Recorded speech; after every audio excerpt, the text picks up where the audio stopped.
বিএনপির সহ আন্তর্জাতিক সম্পাদক রুমিন ফারহানাকে সামাজিক যোগাযোগ মাধ্যমে বুলিং করা হচ্ছে বলে অভিযোগ করেছেন জাতীয় নাগরিক পার্টি এনসিপির দক্ষিণাঞ্চলের মুখ্য সংগঠক হাসনাত আব্দুল্লাহ। মঙ্গলবার জাতীয় সংসদ ভবনের সামনে গুম হয়ে যাওয়া ব্যক্তিদের স্বজনদের সংগঠন মায়ের ডাক আয়োজিত আলোকচিত্র প্রদর্শনী দেখার পর সাংবাদিকদের তিনি বলেন, ব্যক্তিগত বা রাজনৈতিক মতপার্থক্যের কারণে একজন নারীকে নিয়ে বাজে মন্তব্য করা, চরিত্র হনন করা থেকে বেরিয়ে আসতে হবে। হাসনাত আব্দুল্লাহ বলেন, নিজেদের মধ্যে বিভেদ তৈরি করলে সেই সুযোগ আওয়ামী লীগ নেবে। মত পার্থক্য, ভিন্ন মত থাকবে, তবে সেগুলো গণতান্ত্রিক প্রক্রিয়া হবে বলেও মন্তব্য তার।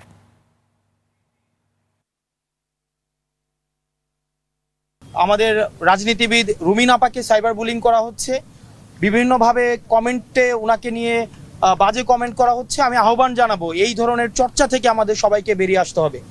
কোনো ব্যক্তিগত রাজনৈতিক মতপার্থক্যের কারণে ব্যক্তিগত আক্রমণ করা, নারীকে নিয়ে কোনো ধরনের বাজে মন্তব্য করা, চরিত্র হনন করা, শুধুমাত্র মতপার্থক্যের কারণে এই সিলেক্টিভ ভাবে কাউকে আক্রমণ করা, এগুলো থেকে আমাদের বেরিয়ে আসতে হবে।